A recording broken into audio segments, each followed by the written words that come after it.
Welcome to a bonus edition of Cubicle Chat with Kimmie, Kesia, and Renee.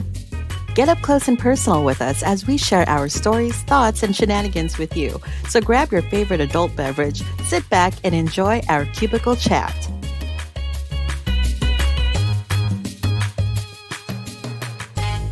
Hey there, friends. Welcome to another bonus edition of Cubicle Chat. How's everyone doing today?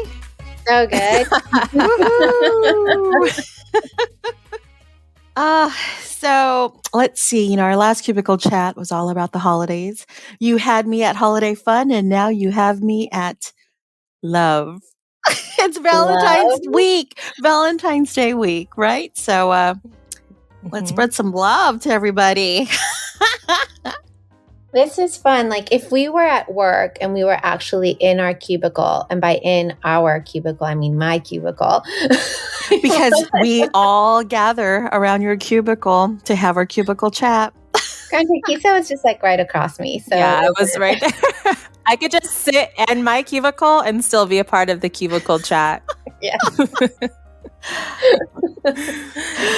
Oh my goodness. What would we be talking about if we were right now inside Renee's cube talking about Valentine's Day fun? Well, I think that, people on our team would have passed out their Valentines and, given something to everybody. And I remember when I was new onto the staff, I got promoted, that no one told me that was a thing. No one told me that, like, for Christmas and for New Year's and for, like, all these major holidays, that everybody gives each other, like, little gifts. And so I am never at my desk. And so I remember I came up to my desk for Christmas and it was, like, covered with gifts from everybody on the staff. And I didn't get anybody anything because I didn't know that that's what we did. And I was like, how come no one told me? And then everyone was like, no, don't feel bad. It's not required. You don't have to do it. But I was the only one who didn't get anybody anything. So don't tell me it's not required, because it's required. Yeah, I'd go over to my desk and I'd find it'd remind me of grade school, where how back in the days we used to write a bunch of little Valentine's Day cards from those packages and just like drop them off at everyone's desk. It would be the same for me. I would walk to my desk and see a bunch of little cards and little suckers and candies attached to it. So it's cute. I'll be like, look what I got, Renee. Kesia, look, I got treats. And I'd be like, I didn't get anything. You would get a Valentine. I would probably devour it on site. I was like, well, I have to break into this. We probably would be complaining about being at work on Valentine's Day. Although it was one of the funnest holidays because we did get to see a lot of fun stuff happening around it. So that was fun. I'm sure that we would be asking ourselves, like, what are you doing for Valentine's Day? Do you have special plans? Are you going out to dinner with your hubby? Are you going out to dinner with Sean? And I'd be like, I'm going home. Or I'm extending today because I have nowhere to go. What's fun though is when you're walking around, on duty and you stop by the green rooms or the break rooms. A lot of the cast tends to celebrate and have their own little parties. Yeah. So I'd be crashing like multiple parties and grubbing on cupcakes and cookies and all the candies spread on the table. So one of the hardest Valentine's Day for me, like stories, I don't really have a lot of Valentine's stories, but I gave up sugar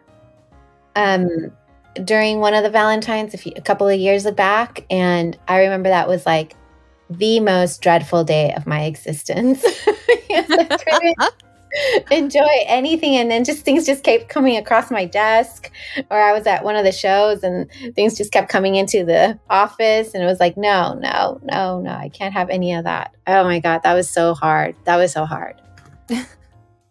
don't know what it is about Valentine's Day and candy. Like, why is that a gift?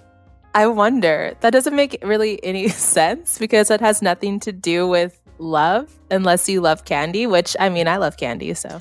It's an excuse to give your crush a love letter and a little mini surprise from your secret admirer. It's where all the creepers come out, actually. To pass out candy. To pass out candy and love notes, you know. Not that I ever got one, so. Oh, I'm sure you did.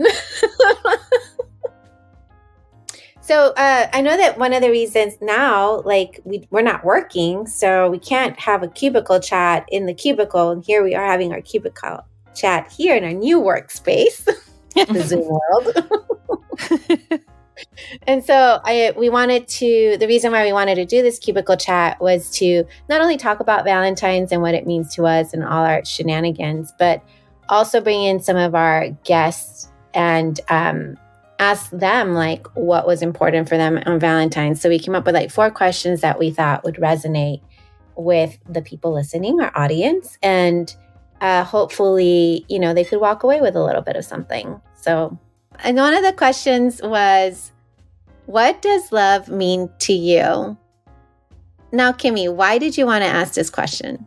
Well, you know, everyone has their own interpretation of what love is. It could be, you know, loving your puppy, you know, or just, well, I'll say this, for me, it's completely out of the norm, but I love food and food makes me happy. And I find love and comfort because it doesn't judge me. It loves me unconditionally.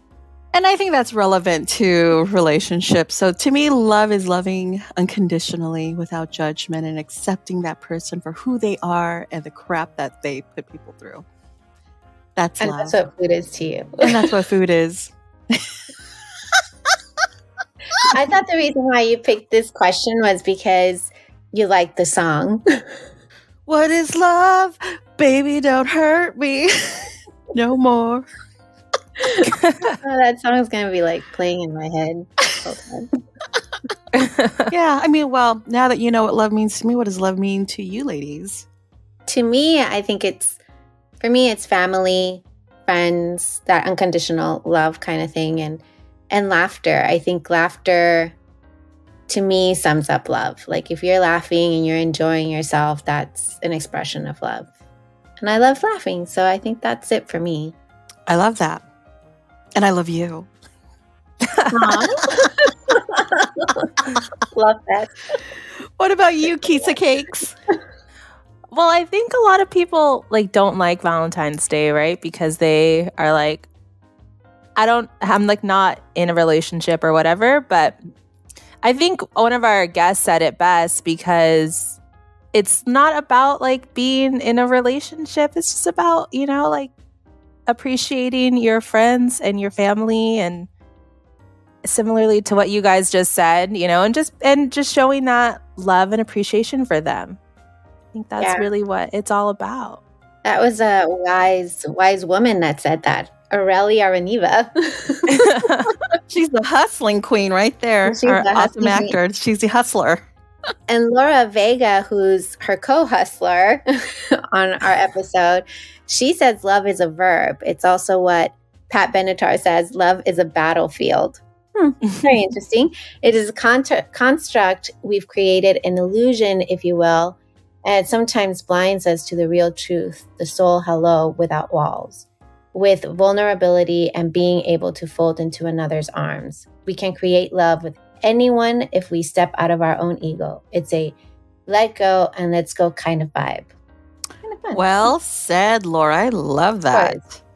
The incomparable Laura. So another question that we asked, and I think this one was coming from me, is how important is it to love what you do? Because on this show, that's what we do. We talk about our art and the industry and what people do for a living.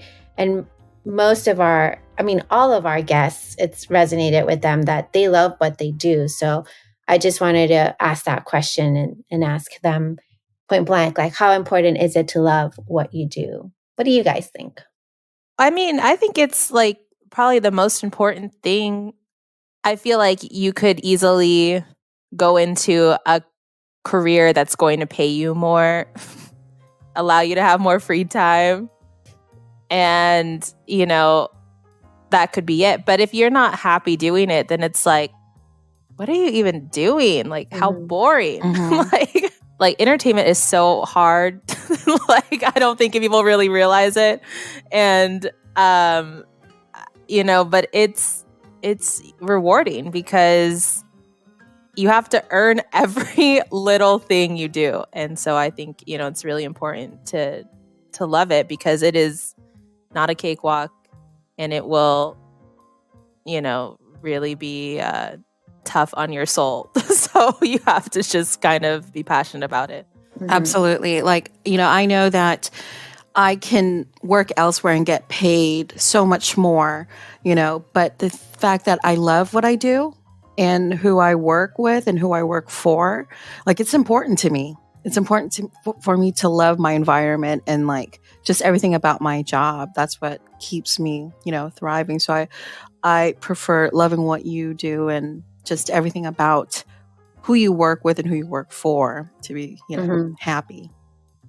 Yeah. That's something Jason Donter agrees with. He said, I have never had a job. I have had a career, and I love what that provides, even with its challenges. So even in this time when we can't really do what we do for a living and what we love, as far as the form of entertainment that we do, theater and, you know, theme entertainment, it's important. Like, we can't do it right now, but we still love it and appreciate it. I know that I worked in social services for 5 years and I hated every minute of it. I felt I couldn't help people.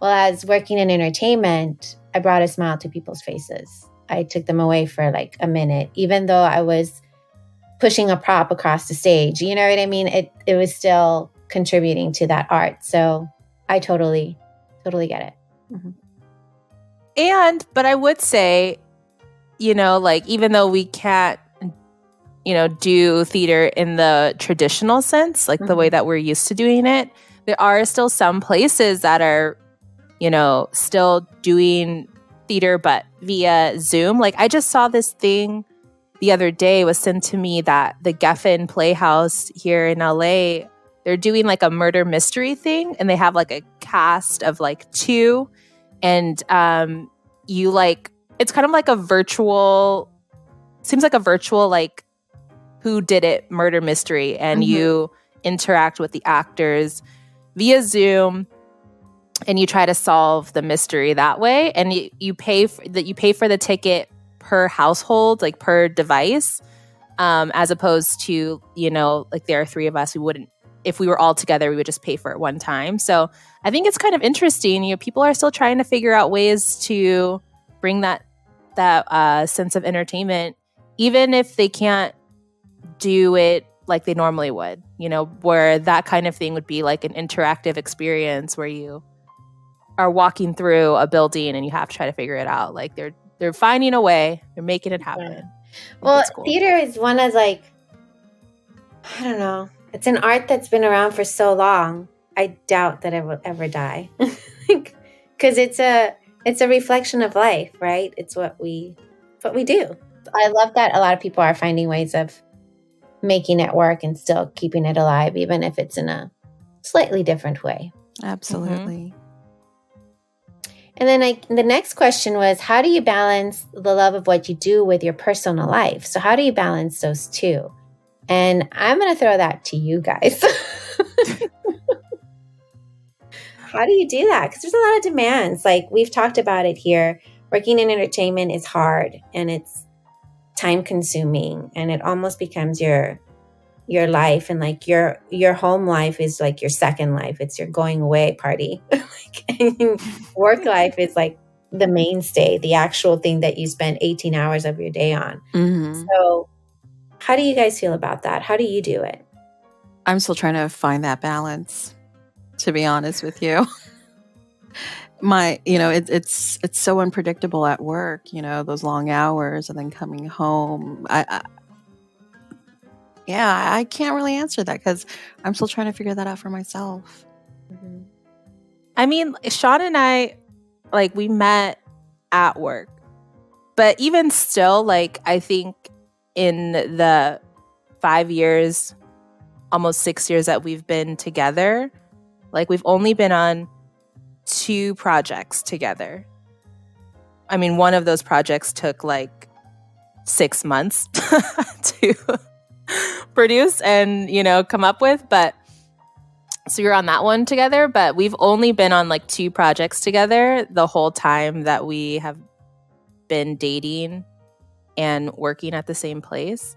But I think it's just, I don't know. I think it's just because we're in the same industry that it's like we understand. Mm-hmm. You know what I mean? Yeah. Like, people would see Sean at work more than I would see Sean. And then they would be like, oh, I saw Sean today. And I'd be like, okay, good for you. I haven't. I got here at 6 this morning.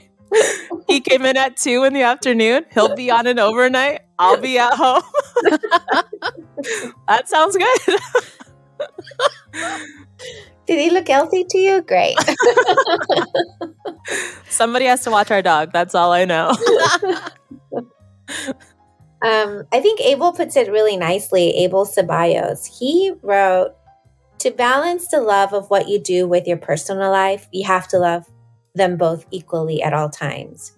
When the time comes to choose, you thoughtfully and rationally add and subtract as needed. So maybe that's your answer, Kimmie.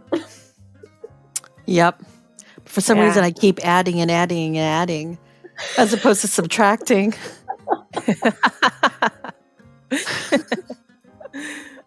Ay. I'll figure it out. You'll figure it out. Do you guys have any like fun Valentine's Day stories? Like anything fun happened to you? The only time that I celebrated Valentine's Day was during grade school, honestly, and at work when I received little gifts from my cast. But other than that, I mean, it's not like anything that was, every day is love day, Yeah. You don't need like a national Hallmark notification to say today's Valentine's Day. Every day should be a love day. And so, but yeah, no, I don't have any funny love stories or Valentine's Day stories. I think we all agree with what Aurelie says of like Valentine's Day is more just like a celebration of the things and the people you love. Yeah. Right? Yep. That's what it is. There it is. There it is. Both. I'll tell you what I don't love. The fact that I've gained 20 pounds over the past year.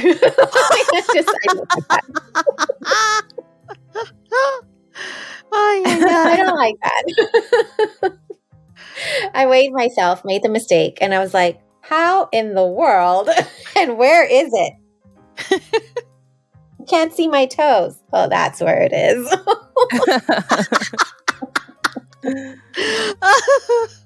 Oh, man.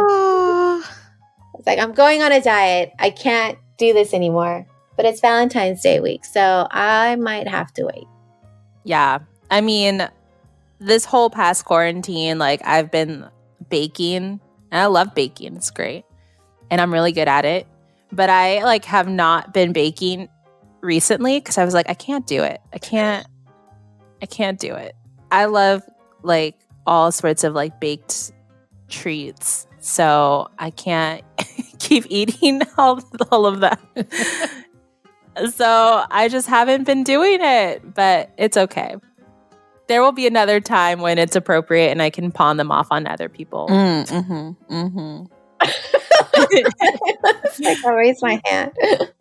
When it's Lent, that's when I'm going to give up sugar. And it's coming up, isn't it? Coming up soon. Wednesday is the 17th. So you don't want to be around me during that time, let me tell you. My gosh, that means that we would have been doing this for 1 whole year. Yes! Wow. Oh my goodness. Oh my God. What are we doing for our anniversary? Oh, we should ask for suggestions. Audience, what do you want us to do for our 1-year anniversary? When is that? I think we launched May 22nd. Oh, that's so exciting. whole year of shenanigans. I love it. I know. Meeting a lot of great people along the way too. Oh, yes. So wonderful to meet these all these awesome people talent. that wrote us, and they're so talented, and we just love each and every one of them. So thank you guys for helping us make this a great success. We've loved all of our conversations. So oh yeah, definitely. Yeah. So happy Valentine's Day, everyone. Yay. Happy Valentine's Day. Eat all the chocolate.